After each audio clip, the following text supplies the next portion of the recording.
Welcome back to the channel, fellow aviators, to part 2 of our Fly the Line tutorial. In part 1, we covered the installation of Fly the Line, some required software, a general look at the interface, and a very macro view of how the program works. In today's episode, we are going to cover a flight from here in Frankfurt up to northern Germany. The aircraft I'm going to be using is the RJ-85. But as we see later, it's going to be very easy for us to swap in and out of aircraft. So let's hop in real quick before it starts getting real loud out here. I just want to give you a nice exterior shot of the aircraft. This aircraft was made for Microsoft 2020, and so it doesn't have any interactivity, but I think overall the textures look really, really good. And if you're thinking about potentially picking this up, it does come with 3 different variants, the RJ-70, the 85, and the 100. There is also, if you're on the Just Flight site, an RJ Professional Series 146, and they look almost exactly identical. The differences are in the avionics. So I just wanted to point that out if you actually like this aircraft, and I really do. I think it's a very fun aircraft. Just be careful between the 148 and the 146. You'll see them combined in a package sometimes. So anyways, kind of enough about that. Before we get started, though, I have 2 announcements I'd like to make. One's kind of minor, and I touched on it real briefly at the end of part 1, which is I do have a Discord, and I probably don't talk about that enough in my other series on Air or NeoFly, but you'll see it linked in the description below. One of the things I've started doing lately in my Discord is whenever I'm not recording, I'll go ahead and stream. I'll live stream within my Discord. And if you join the Discord and you see me on there, absolutely jump in and say hello. We can have a chat. I can answer some questions. And also, if you have maybe some issues that you're trying to work through, or let's say you're in the 148, or you're in the Airbus, or you're in a Cessna, and maybe you're having a problem with landings, go ahead and stream in my Discord in the channel, and I will jump into your flight and see if I can help you out. I can offer some advice. It's just something I've been thinking about lately. As you know, if you watch my other stuff, I definitely enjoy teaching. And so if there's a way I can help out, I definitely would like to offer that service. The goal has always just been to create a really fun and engaged community that enjoys all types of simulations. So anyways, enough about that. The other big announcement, and if you do watch some of my other series, you know I often will shout out other content creators. As I said before, and if you're new because you're jumping on Fly the Line, I'm really not in competition with any other content creator. So I have zero problem in showing or shouting out or promoting other content creators who I think do a really great job. The content creator I'm going to shout out, which is going to sound very narcissistic and weird, is going to be myself. And the reason is just a couple days ago, I found out my channel was approved for monetization.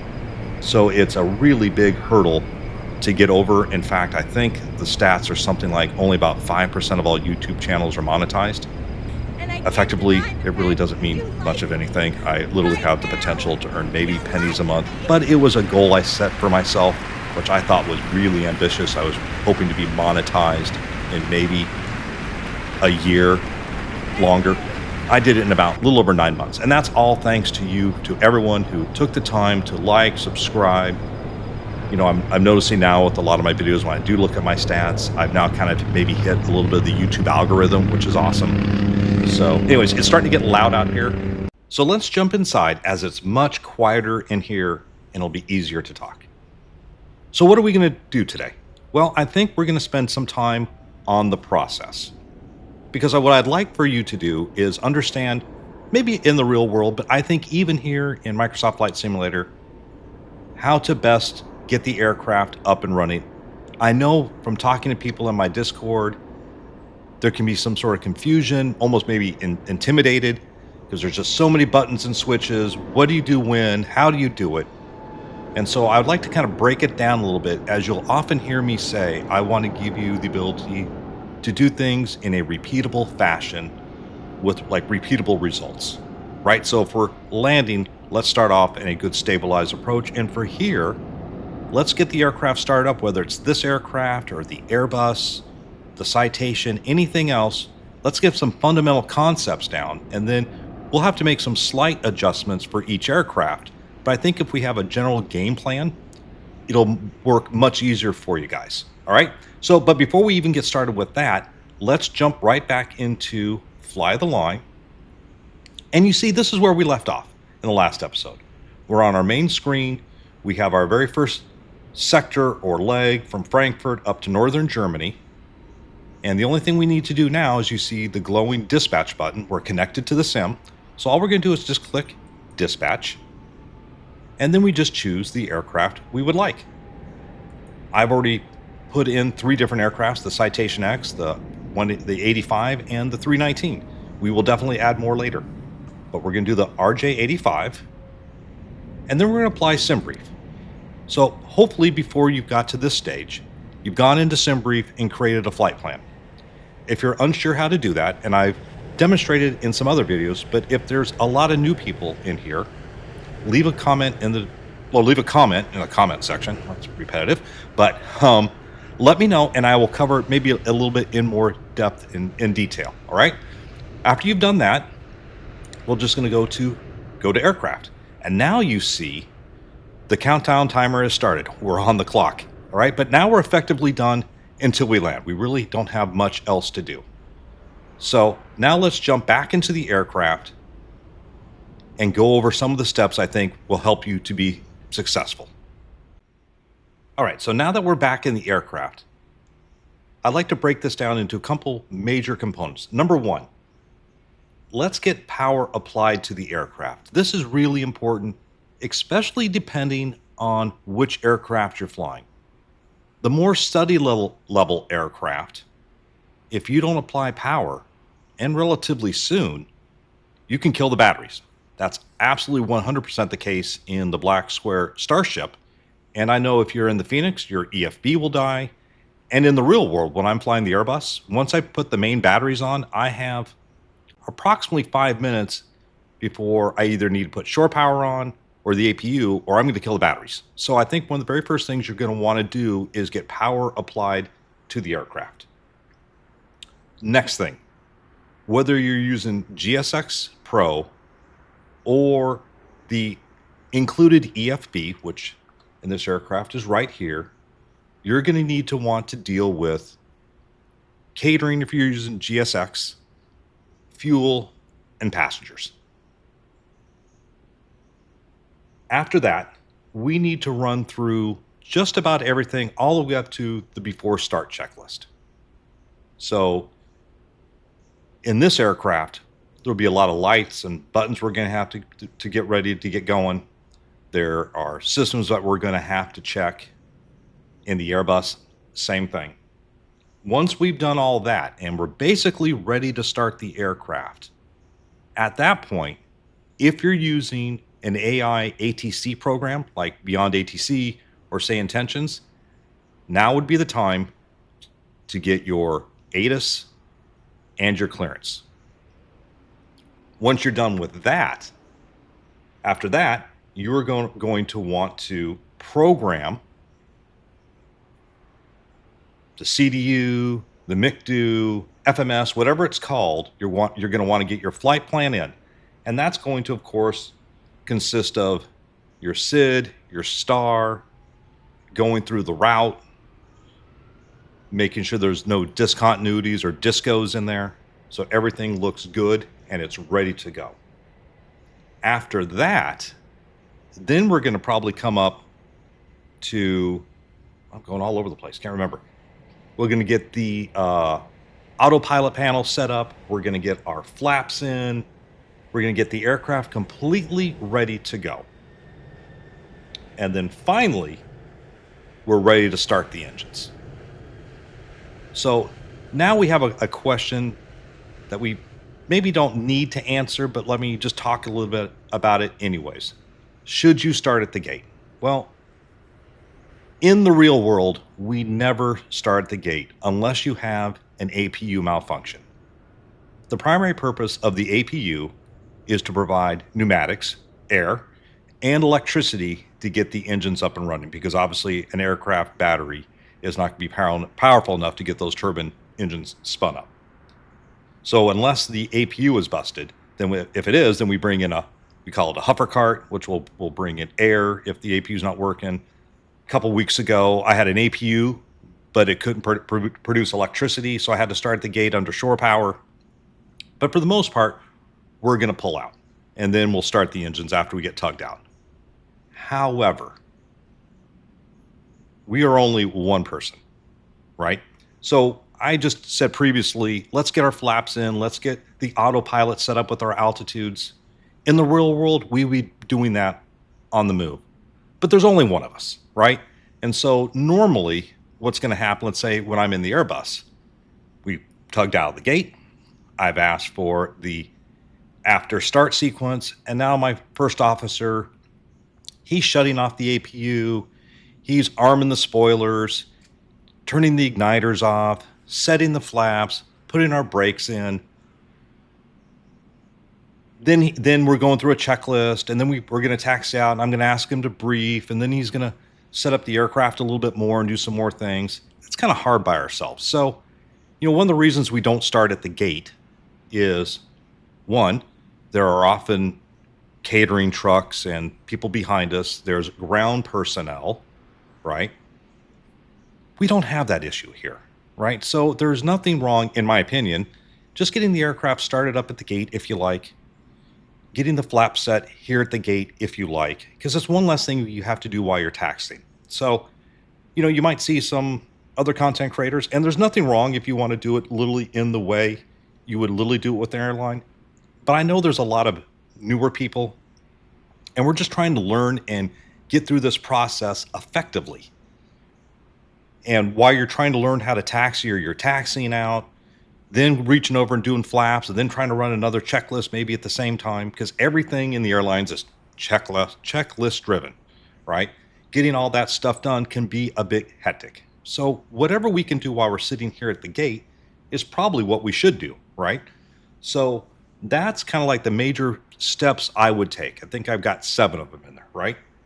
Power the aircraft, deal with your passengers and fuel, get all your checklist items set up, get your AI ATC, which we're not going to use today. And the reason we're not going to use it is I don't really mind ATC talking over me as I'm telling some sort of dumbass story about something I've done at some point.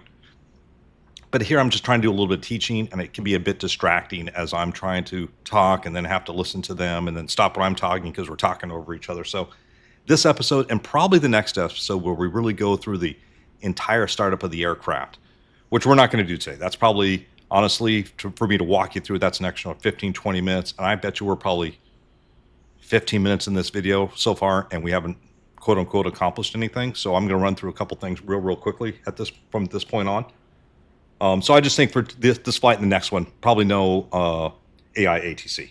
Number 5, get that MCU programmed. Once again, I'm not going to do that in this episode because, quite frankly, I don't have SIMRIG integration, so I literally have to put in all the airways, all that kind of stuff. It's just going to take time. But we will 100% do that. And then get the aircraft all set up with your flaps, altitudes, runway headings, all that kind of stuff, and then pull out of the gate or start the aircraft. All right, so that's, I think, a general overview of probably the 7 steps you want to do.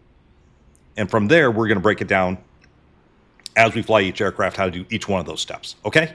So I will bring you on, I think, probably for the very first part is, so we get a little bit of aircraft stuff in here, right? We will talk about the RJ85 and how to get the aircraft at least powered up. Let me bring you into that process. So the very first thing you're going to want to do is take that weather, put it to standby, and tilt that to 15 degrees up. And that's because if you accidentally power up the aircraft, you don't fry your ground crew's ability to have children in the near future or give them cancer. All right. The other thing we can do is everything in the airlines is based on a flow. So one of the things I've done is I've gone through the checklist and I've kind of modified it. And what I mean is, one of the very first things it tells you to do is just come up here and click the nav light on. Well, At various points, it then is going to direct you to someplace else, and then at some point, it's going to tell you to turn the strobe light on, and then it's going to tell you to turn the beacon light on, and then you're going to go play some other place else, and like a couple of things later, it's going to tell you to turn the emergency light on and the no smoking light on. But it bounces you all over the place. So in my checklist, once again, I'm doing it all together. Yes. Should I not turn the beacon on till just before I start? Yes, that's actually the actual procedure, because the beacon is letting the ground crew know that I'm ready to go, because they are actually usually just sitting outside in the tug waiting for me because we're running checklist or I'm dealing with shenanigans inside, right? And it's letting other aircraft know I'm getting ready to start, including the catering van who might be trying to pass behind me. He sees that red light on, he's going to come to a stop. Things we don't have to really worry about in the sim. So while I definitely am totally pro making this fully immersive, I'm also about trying to make this an easy process for you. Okay, does that make sense? All right, so moving along, from that point on, we want to come over to the electrics panel, and we're going to put on battery 1, battery 2. And you've heard me say this is a near study level aircraft. And what I mean by that, quite frankly, is I think I could leave battery 1 and 2 on for about an hour and a half and come back, and we're still going to have the same amount of power as we did when we first started. So while I like the RJ85, and I call it near study level because everything is modeled, I don't think actually everything, there's a consequence. Does that make sense? Like you do that in the Black Square Starship and you come back in 10 minutes, everything's going to be dead. All right, so from up here, we're going to go up to the avionics panel. We'll put the yaw dampeners on 1 and 2, autopilot 1 and 2, avionic master 1 and 2, igniters A or B, A for odd days, B for even, whatever, however you want to do it. Once again, that's a real world thing. This is not going to model it. You can always just put it on A. But if you want to role play realistically, even days on A, odd days on B, or vice versa, however you want to do it. And then we'll come down here and we're going to put on our anti-skid and our lift spoilers on.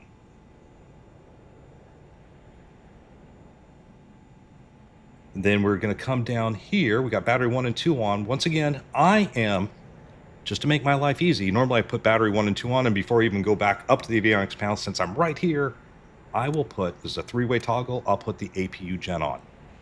Should I put that on after the start? 100%. Have I started the aircraft up like 2 or 3 times when I was first learning the aircraft and forgot to put the APU on? Yes, I did. Did it confuse me? Yes, it did. So I'm right there. Electrics, battery 1 and 2 on, APU gen on, and I'm pretty much done with that entire panel. It's almost, if you look at the checklist, if you decide to get this aircraft, there's a whole list of things. The aircraft always comes in a cold, dark state with everything where it needs to be. All right. At this point, we would come up here to the very top and we'll see our fire detection system. Once again, it's A or B. I just leave them on here. These are all in the exact same position they need to be. We come down to here, left inner pump on. Nice and simple. And from here, we are going to go to the APU panel, which is right here, and we're going to click Start. At this point in the real world or here, we're just looking for the temperature to increase and our RPM to increase, and now we're just waiting for the aircraft to APU to start up. And because I put the APU gen on, everything will click on when it's ready to go.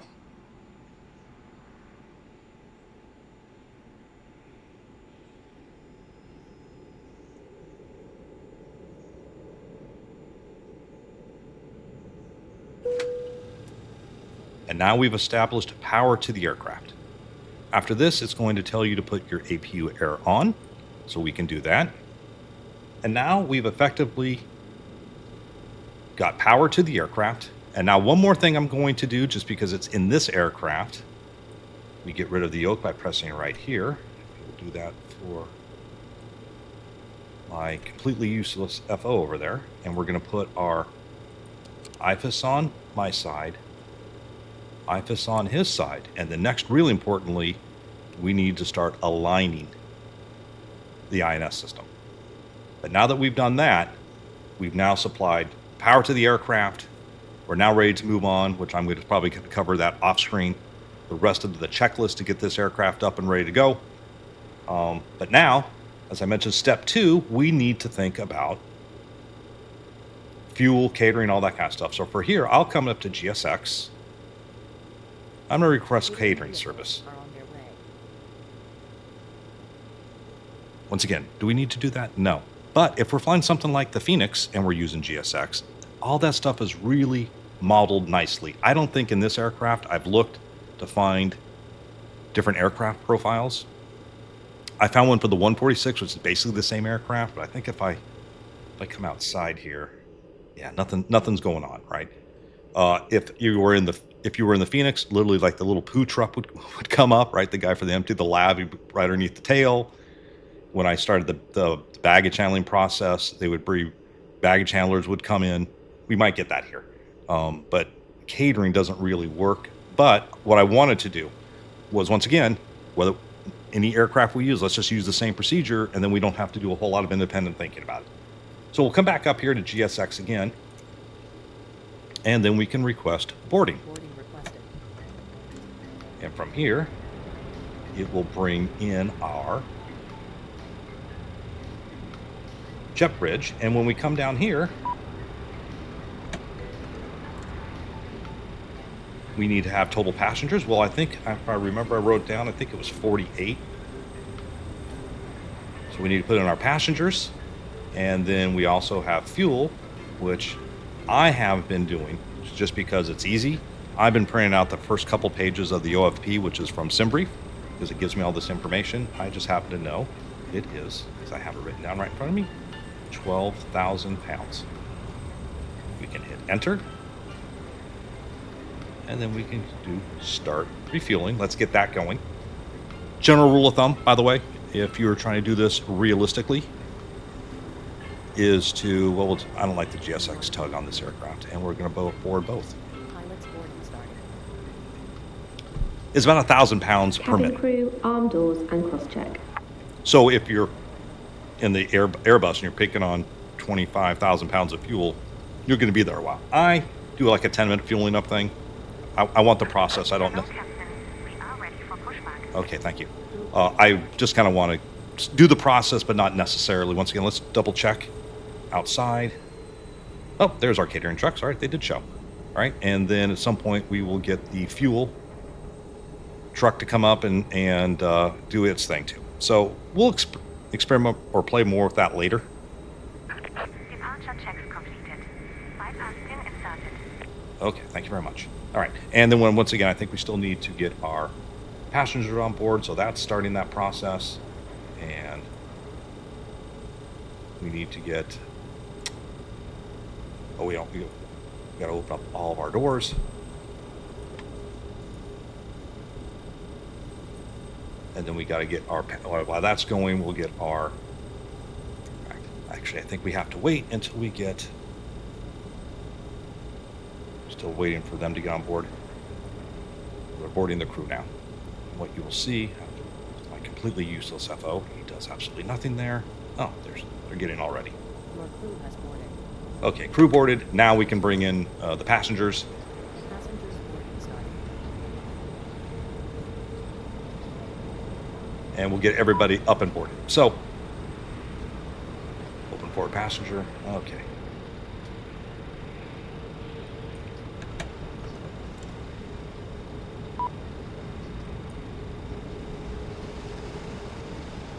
Getting that fueled up. So anyways, I've spent a lot of time with a little bit more time than I wanted. Let me get boarded up here and let me get the aircraft up and ready to go. Time is ticking away. Obviously, I've been yippity-yapping here, so we've got 20 minutes left.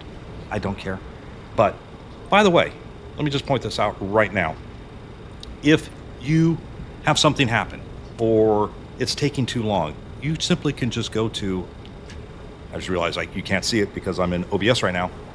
When you bring up your fly the line, you can simply hit cancel flight and it'll stop from the very beginning. No penalty, no harm.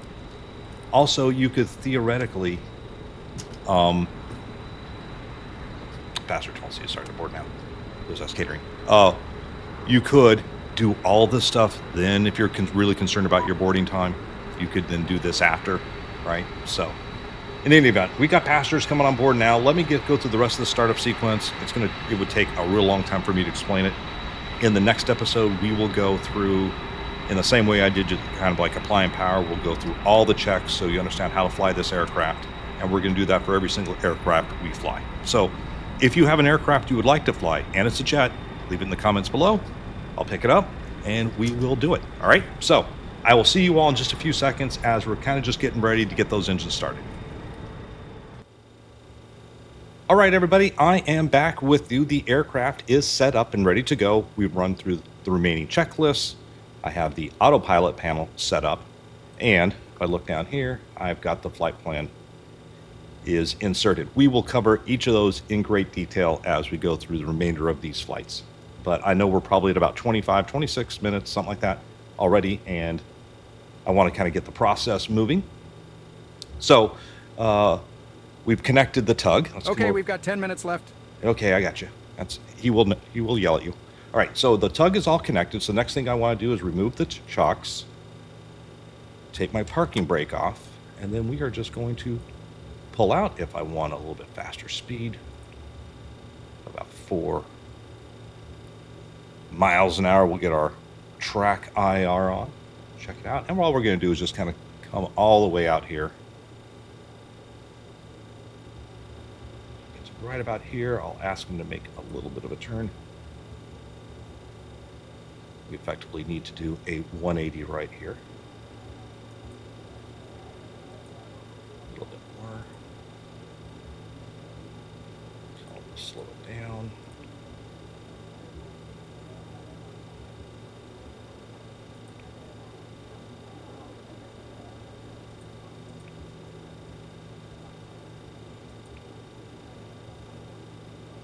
And we can cancel right here. Put our parking brakes back on while he disconnects. What's up, Fritz?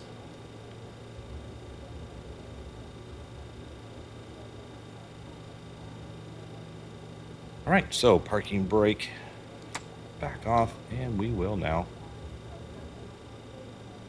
just kind of taxi out to the right. I really like this aircraft. I think it's a lot of fun. It doesn't have a really great and robust autopilot. For instance, we're not going to have any vertical navigation, so we are going to have to plan all of our descents a little bit in advance. It'll be much more difficult to do like a nav approach, but I think we'll practice with all that stuff. Right now, I'm just planning on I think the weather's fine up where we're heading, just a kind of straight in ILS approach, some guidance.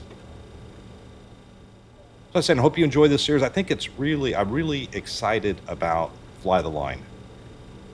Something, definitely geared for actual flying. We don't have to run an FBO.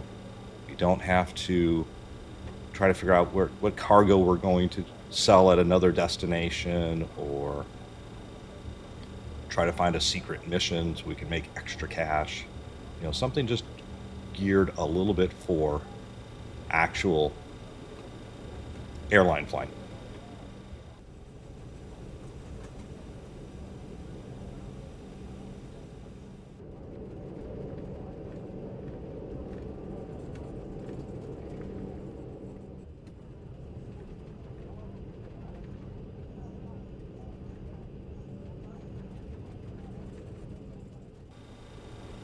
All right, everybody, we are just making our way to the runway here. This should be Lima 1. That's what we're looking for. All right, we didn't get lost. All right, so you see these lines that are right in front of us. Those are not hold short lines. Well, they are, but only if the airport is doing ILS approaches to runway 25 center in IFR conditions, in IMC, right? So you don't need to stop here. If they want you to stop, they will actually literally direct you to say hold short of usually like the ILS hold short bars. So you can go all the way up to the actual hold short lines, which are going to be double solid yellow with double dashed yellow. So right here. You can bring it right up to the top. Also, when you exit the runway, the entire aircraft needs to be on the other side of this line. So anyways, that is that. All right, so we're basically ready to go. What we need to do next is all we have to do is just come up here and click the arm, the auto throttles, and that's it. So let's just, since we're not using any ATC today, we'll just taxi out like we own the runway. And so Fritz here, I keep calling him useless, but he does a couple things for us, and he makes a couple announcements occasionally. Sometimes he just sits there like a lump of coal, but theoretically he should make a couple announcements for us as we're taking off.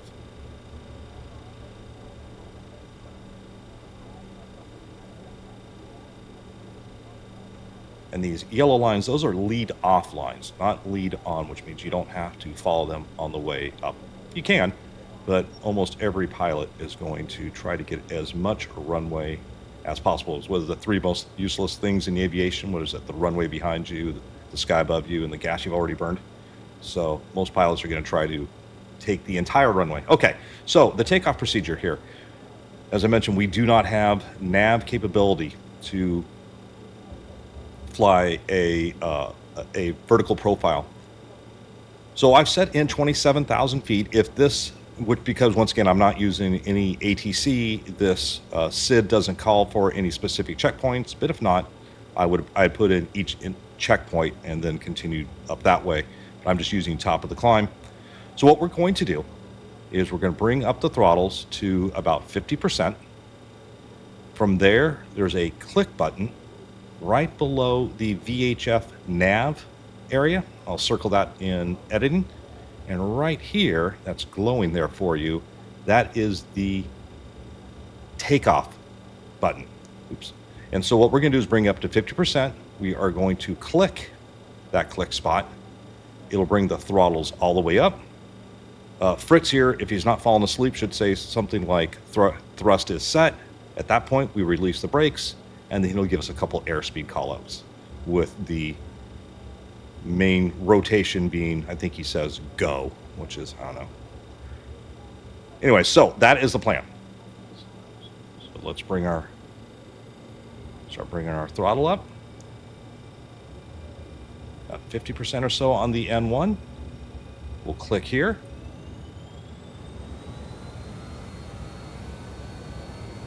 And as usual, Fritz proves me a liar and doesn't say a word. All right, so I guess we'll have to do this on our own. So at this point, he should be telling me thrust set, a bunch of other stuff. So he seems to only work about half the time. So I will have to be a hero and do it all on my own.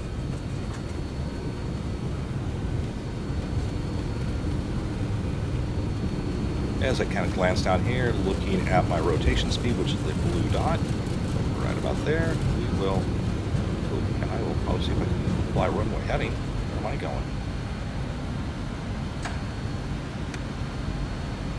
Let's get the gear up.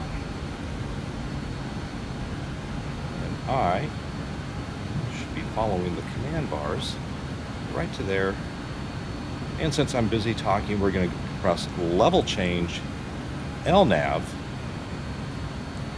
autopilot. And at this stage, he should be flying the departure out of here. So well, the words are hard. What we should expect in the next probably minute or so is a slight left turn if he is on profile. And then you notice my airspeed is 124 knots, a little bit slow. What we're going to want to do at this point, since we're now over our obstacles or at our thrust reduction altitude, we'll just accelerate here to 210 knots.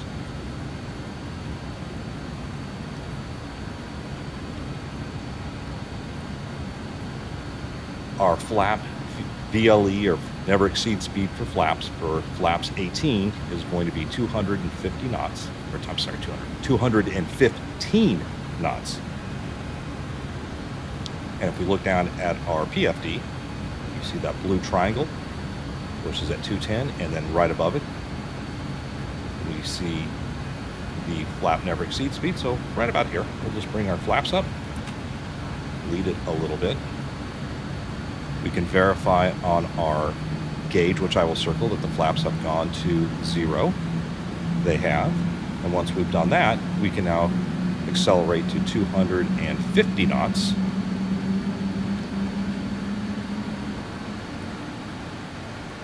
Which is our maximum airspeed below 10,000 feet.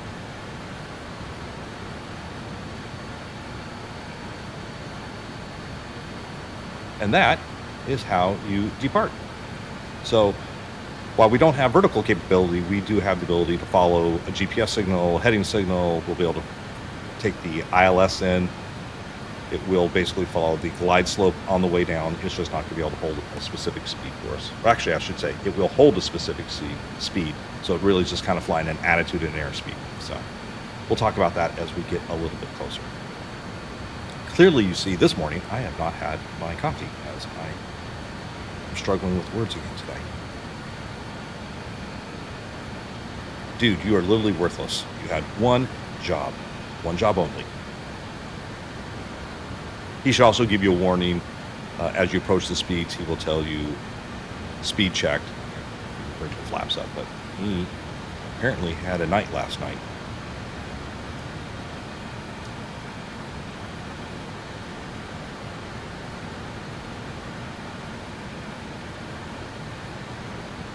So this aircraft, it is fun. It is definitely a little bit on the slower side. We're only going to get about probably Mach 7.2.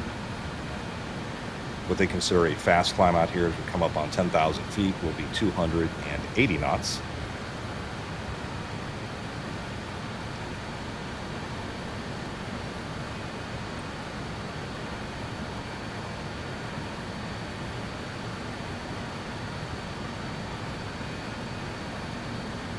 And at this point, we're just going to continue all the way up till we get to our cruising altitude. And once again, we're going to be spending a lot more time in this aircraft, and we've spent probably a good half an hour, at this point probably 40 minutes on it. I know I keep mentioning throughout this episode how much time we are spending. And it's just because I don't want to make these episodes, even though I put chapter systems in there, a little bit too long for you guys. The goal is every video should be an hour, or optimally, I think, in my head, around 45 minutes or so. I think when it starts hitting over an hour, it starts becoming a little bit long. So you're saying we're just flying the complete route that I had planned in the box? Does a very, very good job.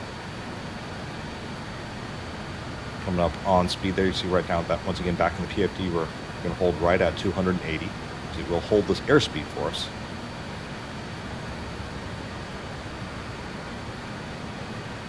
But he is struggling a little bit, trying to get himself back on track.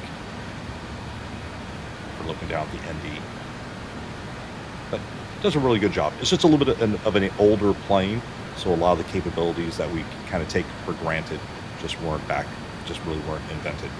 Like I said, at the 146, the other version, almost all these gauges here are going to be almost all analog. When I took a look at it, which it looked like it'd be fun to fly, I'm just not sure for a series for us in terms of, especially with the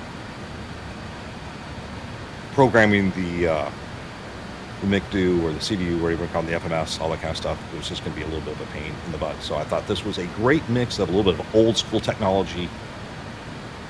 And so we get to actually do some actual flying. We're going to have to plan our descents, plan it out in advance, and using some technology. One of the things I really like the Black Square aircraft, but it's just a pain in the butt to put that flight plan in. If you've watched it with me, I think I've got an episode on programming the CDU, and it's just a pain. And he makes it a little bit easier because you can click a button, then use your keyboard. But I'm usually leaning over my yoke, and then you have to do it for every single one. I heard what he was going to do was, and he may have already done it, I haven't really checked in the last 2 weeks or so, but I had heard that he was going to add the ability to import your SIM brief and then use that floppy disk in the back. So if you've got the Starship, you know exactly what I'm talking about. It is I love that aircraft. I think it's a lot of fun. It's just, a pain in the butt sometimes. And so, when you have to spend 10 minutes each and every single time programming the flight plan in, and then you maybe have an occasional crash desktop and then some other things, it's just not a great aircraft to use for flying all the time, especially for content creation. Anyways, So I'm just rambling on at this stage. So let me rejoin you as we get a little bit closer, because we're 16 climbing 27,000. So as you see, the performance isn't even super great either. We're climbing up about 1,700 feet per minute. So it will take us a while to get all the way up there. If we want to remove that tablet, we just click right there, and that tablet's removed, and we can bring back in our yoke. No, you don't get a yoke, Fritz. You suck. And that's where we are. So I will have you rejoin me in just a few minutes, and we will be on our descent into northern Germany. All right? See you in just a moment. All right, everybody, I am back with you. I've had a little bit of caffeine, so hopefully words will no longer be hard. So we are actually just starting our initial descent into Sylt, Germany. So if we look up at the chart, we see that we need a localizer frequency of 111.5 and our final approach course of 321. And you see, if we look at the VHF radio, that is set, our course is set of 321.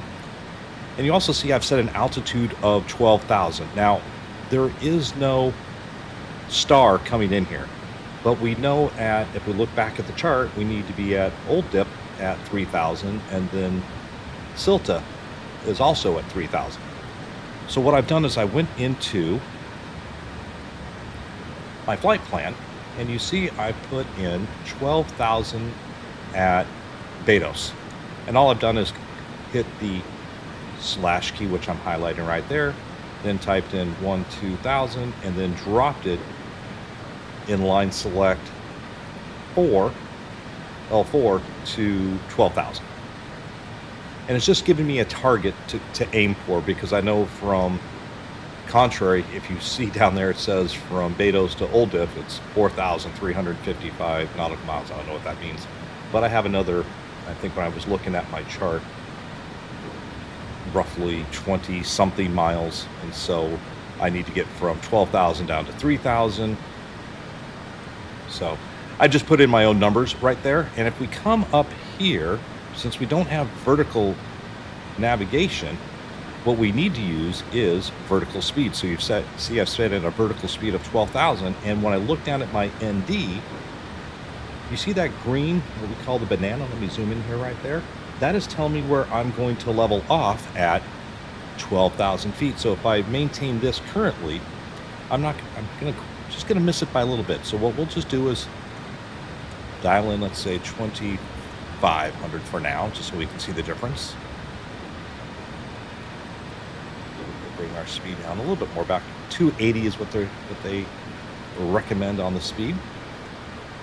And now when I look in, you see we're going to hit 12,000 just at Bedos.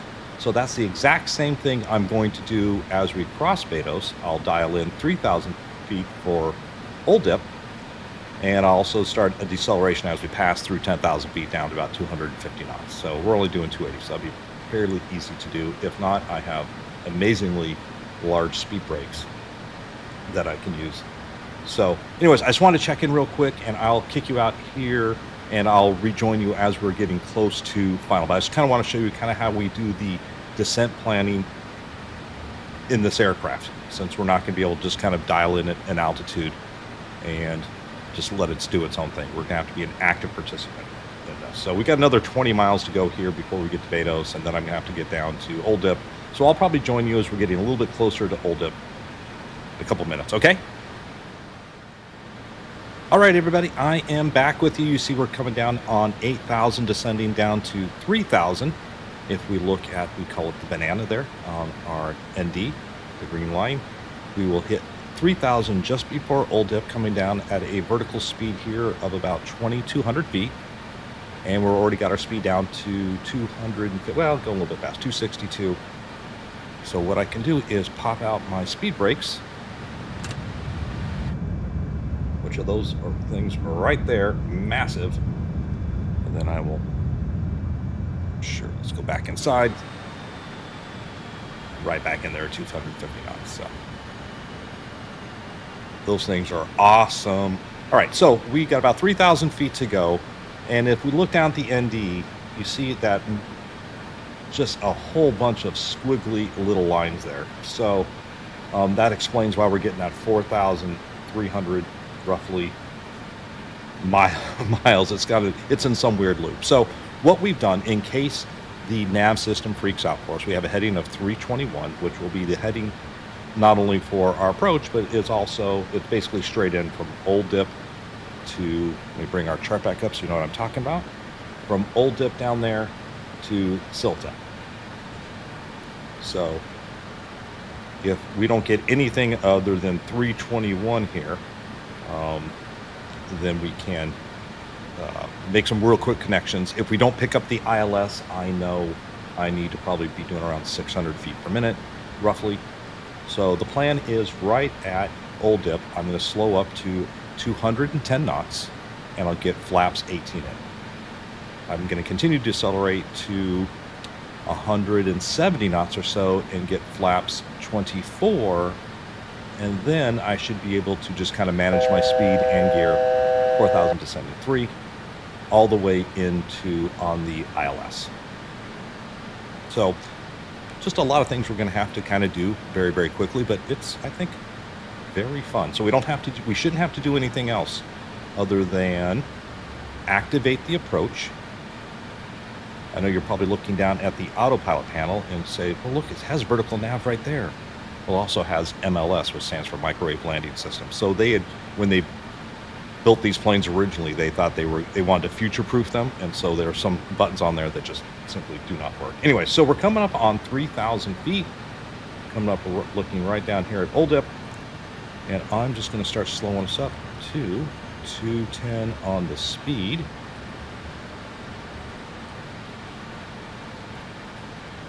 And if I come down to this camera view, I can also zoom in on my map.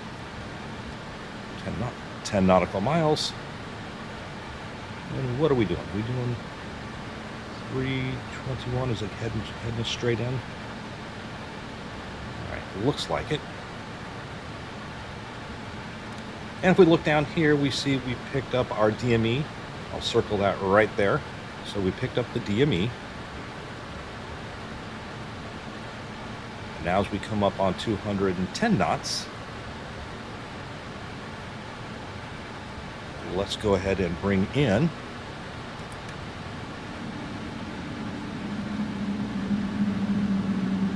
our first notch of flaps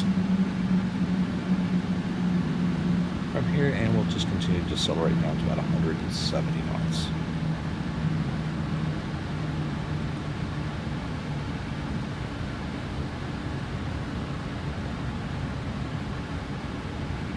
Now it looks like we didn't really quite turn. Let's go to heading.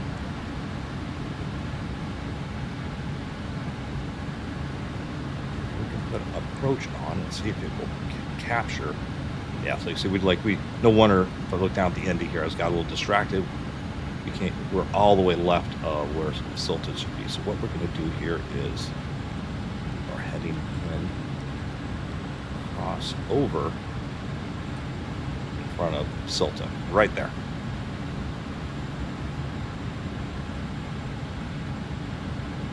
But overall, we're looking good.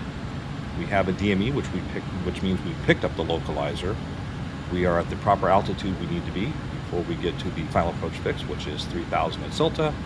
Airspeed's under control, and so once we come up on Silta, once again, hopefully the approach mode will pick it up. If it doesn't, well, we can just use our heading to fly us into Silta as we continue to decelerate and get all of our flaps in.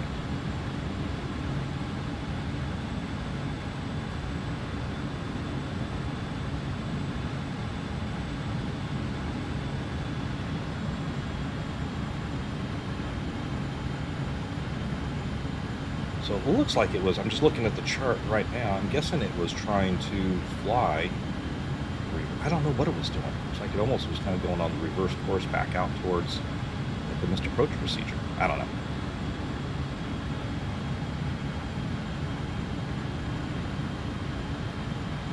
Don't know.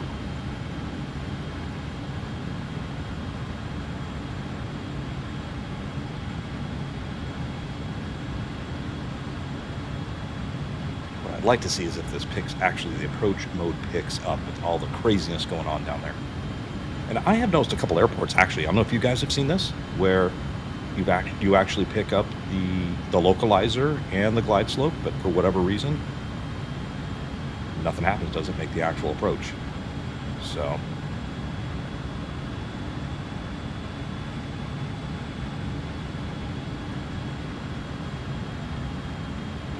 come down here, we can change the format if we want.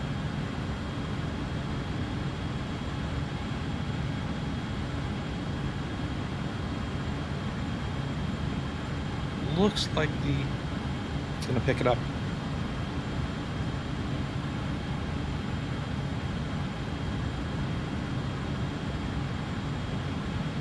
Trying to make a slight turn to kind of get us on track.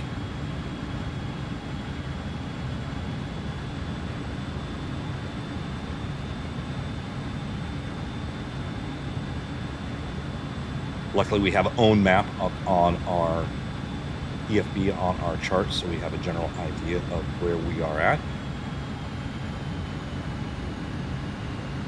You see it's started a descent, so it's picked up the glide slope. It's turning in, we like that. And so the next speed we need to aim for is probably around 155 knots or so. 160 is our do not exceed speed. We'll bring in 150. We do have the runway out there straight ahead.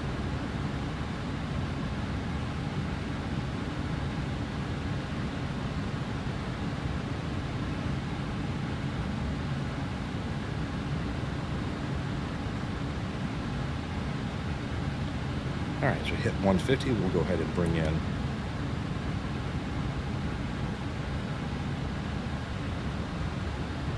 the next notch of flaps, and we will go ahead and bring in our gear.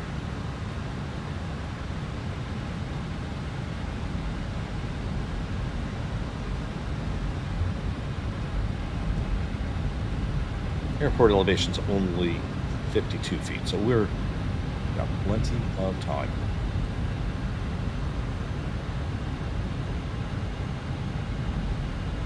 Check it out, right on glide slope, right on profile. I like it.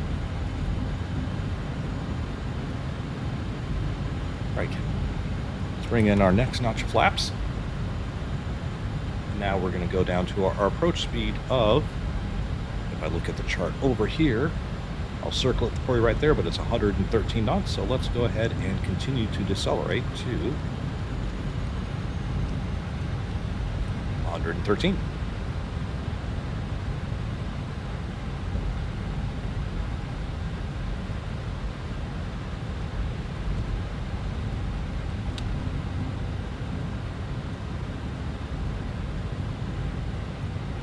And coming up on around 1,300 feet, we'll bring in our last notch of flaps.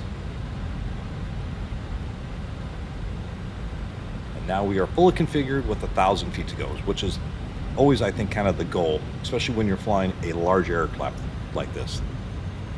Matter of fact, it is a requirement at my airline. If at 1,000 feet, I need to have my full flaps in, gear down, on lateral guidance, on vertical guidance, and also within plus 10 knots or -5 right at 1,000 feet, and I can't have a sink rate above 1,000 feet per minute. So airspeed is perfect. Now we just have to we get rid of our EFB so we can see. We will go ahead and I will turn my track IR on. 1,000. Why, thank you.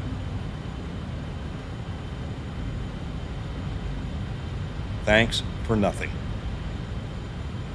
Honestly, he's actually supposed to be doing some stuff for us, right? He's supposed to be calling out airspeeds and letting us know when we can drop the flaps, but he seems to work really only about 50% of the time.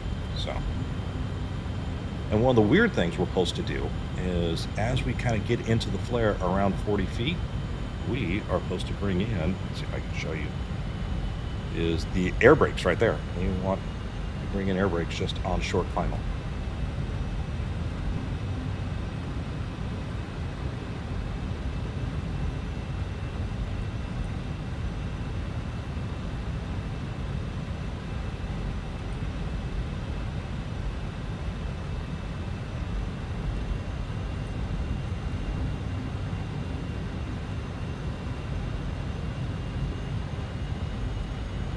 500.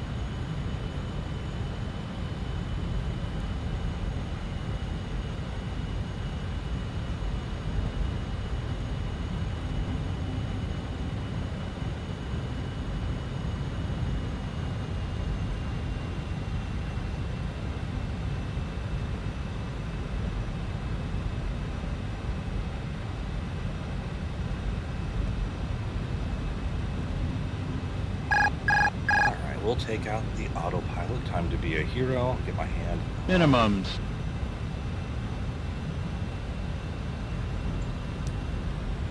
Oh, it's bounced 100. Glide slope. off. Yeah. So just a little bit. 50. 40. 30. 20. 10.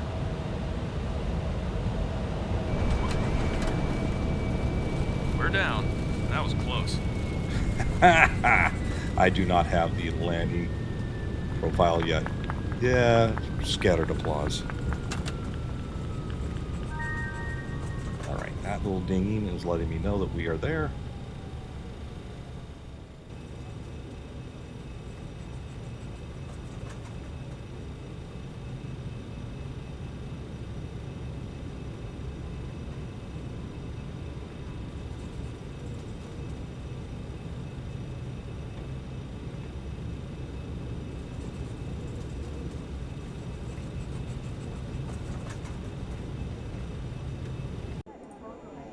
End flight. All right, so here is our breakdown. Negative landing. So we'll just come over to the landing category. And it'll tell me I missed the touchdown zone. What did I do for my sync rate of touchdown? 139, not too bad. Average sync rate 287. We'll go over to feedback. See, flaps were deployed during landing, but thermal stabilization achieved after landing means you need to cool down the engines, give it a couple minutes. Flaps were not retracted after landing and before shutdown. Ensure flaps are retracted after landing before ending your flight, right? So didn't use a checklist. I paid for that. Airspeed below minimum 110 knots during landing. Airspeed at touchdown was 95 knots. Maybe a touch slow there, right? Pitch remained within limits. Roll remained within 32 degrees. Wind conditions were acceptable limits. All right, so all that stuff was good. But I didn't use a checklist to shut down. Anyways, let's hit continue. And we've completed our first flight. So we got $24, making the big cash for that leg. And we've got some XP, touchdown zone bonus, landing bonus, on-time bonus, general handling bonus. So we got, I think, about everything we could possibly get. And now as we come up to the main screen, if you look, we actually now have one skill point. And from here, we can unlock a couple things. But I think what I'm going to do is we will return back to, let's look at our XP. Yeah, we're only about a quarter of a way through. I think we're going to spend our skill points when we actually level up, because we'll get some more skill points for leveling up. So we got one skill point for each leg, and then you get some when you go over a level. And so I think I'll just save them for now, and then we will spend them on the next flight. So the plan is for the next flight, we are going to do the return trip back to Frankfurt. We are going to do a little bit more in the engine startup procedure. And then we'll probably maybe introduce a little bit more of the flight planning. I know I did give you a whole lot. I just really quickly jumped in there and showed you. But we'll talk about that a little bit more on the briefing. Like I said, I know some people are probably watching me from my old series. And if we've got new people coming in here and trying to figure out how to fly an airline, I want to give you a really lot of good concepts so you can fly this aircraft or any aircraft in a nice, as I always keep saying, repeatable manner, right? Oh, look, I even got Captain Sneed. Davis, your landing today was okay, but I reckon you can do better. 29% is pretty low. That 29%, it's one of the things I don't know if I mentioned in episode 1, he is going to be changing how the evaluation of that is, because it's a little bit confusing. As I've been talking with him, just getting in the landing zone is pretty much good. So his when he was talking about that, he was talking about he wanted to make sure that our sync rate and all a bunch of different other things. So anyways, so that is the plan. So once again, I'm going to release both these episodes on the same day. And then we will do probably very quickly, I'll do episode number 3, which will be our return flight, because I really want to kind of get you all up to speed on how to fly in the airlines, how to do some maybe advanced like kind of flight planning, that kind of stuff. Anyways, leave a comment in this description down below if there's anything you think I missed or you would like to have me cover in the next episode. I check all my comments. I mentioned the Discord already. And other than that, please like, subscribe, and comment. It really does help out the channel. And I will see you all in the next one. Take care for now. Bye.